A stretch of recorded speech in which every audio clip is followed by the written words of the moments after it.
26 नवंबर 2008 की रात मुंबई के लिए एक कभी ना भूलने वाली रात थी। यह सिर्फ एक टेररिस्ट अटैक नहीं था, बल्कि एक स्ट्रेटेजिक वॉर प्लान था, जिसे Pakistan based terrorist group Lashkar-e-Taiba ने शहर के दिल ताज होटल को निशाना बनाकर एग्जीक्यूट किया। अब हम बात करते हैं टेररिस्ट्स के बैकग्राउंड की। 26 नवंबर का हमला सिर्फ 10 लोगों का काम नहीं था। इन 10 हाथों के पीछे एक दिमाग था, एक पूरा सिस्टम था जो सरहद के उस पार ऑपरेट कर रहा था, जिसका नाम था लश्कर-ए-तैयबा। लश्कर-ए-तैयबा एक Pakistan based Islamic extremist organisation जो 1990 के दशक से साउथ एशिया में एक्टिव थी। इसका मकसद साफ था, इंडिया फोकस्ड टेररिज्म, जम्मू और कश्मीर को एक मुद्दा बनाना और ऐसे हाई इंपैक्ट अटैक्स करना जिससे पूरी दुनिया हिल जाए। इसके तार पाकिस्तान के मुर्द के और लाहौर से जुड़ते थे, जहां इसके एडमिनिस्ट्रेटिव और आइडियोलॉजिकल सेंटर्स थे। पब्लिक रिपोर्ट्स और डॉसियर्स के मुताबिक इसका मास्टरमाइंड माना जाता है हाफिज मोहम्मद सईद। हालांकि पाकिस्तान ने हमेशा डायरेक्ट इन्वॉल्वमेंट से इनकार किया, लेकिन यूनाइटेड नेशंस और इंडियन कोर्ट्स के डॉक्यूमेंट्स में यह नाम बार बार टेररिस्ट के रूप में सामने आया। लेकिन सवाल यह है, यहां एक नॉर्मल इंसान को एक मास मर्डरर कैसे बनाया जाता है?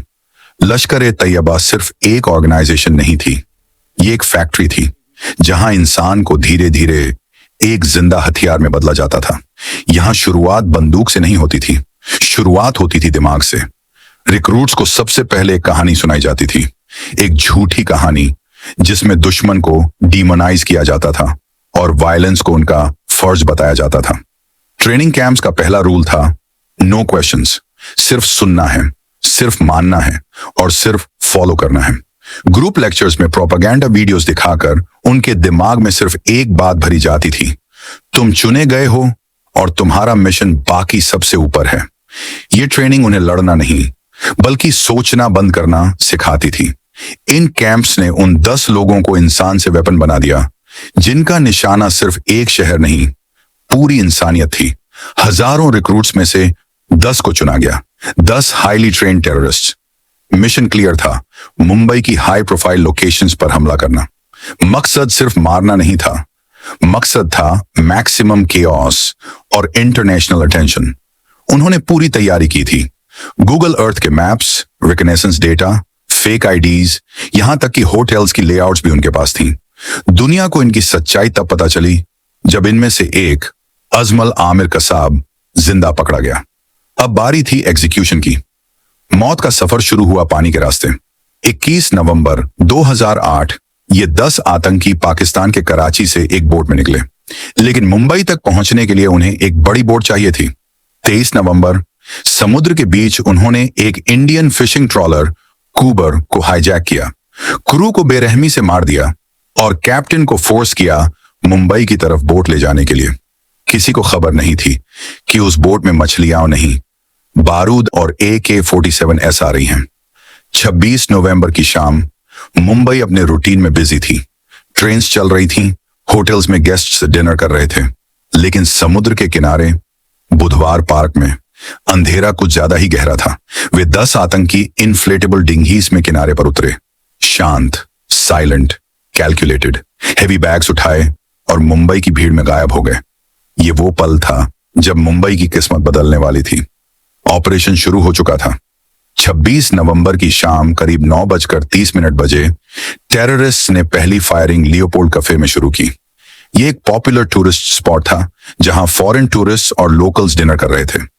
टेररिस्ट ने यहां अंधाधुंध गोलियां चलाई, लोग दौड़े, पैनिक फैल गया। फिर नंबर आता है छत्रपति शिवाजी टर्मिनस का। 26 नवंबर 2008 रात 9:30 CST पर सब कुछ नॉर्मल था। हजारों मुसाफिर, ट्रेन की आवाज, अपनों से मिलने की जल्दी, लेकिन किसी को खबर नहीं थी कि अगले कुछ पलों में यह स्टेशन एक कब्रिस्तान बनने वाला है। 2 आतंकी, हाथ में बड़े बैग्स, चेहरे पर कोई शिकन नहीं, कसाब और इस्माइल खान। उन्होंने मेन हॉल में कदम रखा और फिर पहला ग्रेनेड फटा और उसके बाद शुरू हुआ मौत का तांडव। बिना वार्निंग, बिना वजह, अंधाधुंध गोलियां।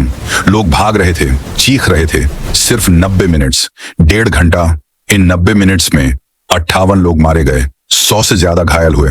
लेकिन उस सन्नाटे में एक आवाज थी जो उम्मीद बनी। विष्णु जेंदे, CST अनाउंसर, जिसने अनाउंसमेंट सिस्टम पर लोगों को ऑल्टरनेटिव रूट से भागने को कहा। उसकी सूझबूझ ने सैकड़ों जानें बचाई। कसाब और इस्माइल प्लेटफॉर्म नंबर 1 से होते हुए नॉर्थ फुट ओवरब्रिज की तरफ भागे। वे स्टेशन से निकल गए, लेकिन पीछे डर छोड़ गए। अब अगला निशाना था ताज होटल। ताज होटल सिर्फ एक होटल नहीं, मुंबई का गौरव, जहां कहा जाता है अतिथि देवो भव। लेकिन 26 नवंबर की रात यहां भगवान नहीं, शैतान घुसा था। 4 आतंकी, फ्रंट डोर से नहीं, पीछे के रास्ते से एंट्री। ऑपरेशन ब्लैक टॉर्नेडो शुरू होने से पहले ताज पूरे 60 घंटे तक आतंकियों के कब्जे में रहा। 60 घंटे ऑफ हेल। सबसे हैरान करने वाली बात, ताज का स्टाफ भागा नहीं। करमबीर सिंह कांग, जनरल मैनेजर, उन्होंने अपनी पत्नी और बच्चों को खोया, लेकिन आखिरी पल तक गेस्ट्स को एवेक्यूएट करते रहे। Duty before life. ताज जला, जख्मी हुआ, लेकिन झुका नहीं। आज भी वही गुंबज खड़ा है, मुंबई की स्पिरिट का सबसे बड़ा सबूत, क्योंकि बिल्डिंग्स को जलाया जा सकता है, हौसल को नहीं। मुंबई का व्यापारिक केंद्र, जहां समुद्र की लहरों के सामने खड़ा है ओबेरॉय ट्राइडेंट। लेकिन 26 नवंबर की रात यह लग्जरी होटल एक कंक्रीट के पिंजरे में बदल गया था। 2 होटल्स, एक जटिल संरचना और सिर्फ 2 आतंकवादी, फहादुल्लाह और अब्दुल रहमान। इन दोनों ने होटल के जटिल नक्शे का फायदा उठाया। वे भूत बन गए थे, कभी ओबेरॉय विंग में, कभी ट्राइडेंट में। सुरक्षा बल भ्रमित थे कि आग कहां से लग रही है। 42 घंटे तक 30 से अधिक लोगों को उन्होंने बंधक बनाया और मौत के घाट उतार दिया। फिर प्रवेश हुआ मार्कोस और NSG का। यह लड़ाई आमने सामने की नहीं थी, यह हर कमरे, हर मंजिल पर लड़ी गई। एक एक दरवाजा खोलना मौत को आमंत्रित करने जैसा था। लेकिन हमारे कमांडो रुके नहीं। उन्होंने दोनों आतंकवादियों को वहीं मार गिराया।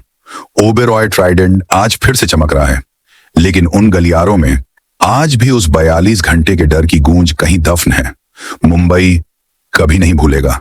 ताज और ओबेरॉय सबकी नजरों में थे, लेकिन कोलाबा की एक तंग गली में आतंक का एक और चेहरा छुपा था, नरीमन हाउस। यह कोई होटल नहीं था, यह एक यहूदी छबड़ केंद्र था। रब्बी गवरियल होल्ट्सबर्ग और उनकी गर्भवती पत्नी रिवका अपने ही घर में बंधक बन चुके थे। 2 आतंकवादी, बबर इमरान और नासिर, उन्होंने पूरे घर को विस्फोटक से भर दिया था। इस मौत के बीच एक चमत्कार हुआ।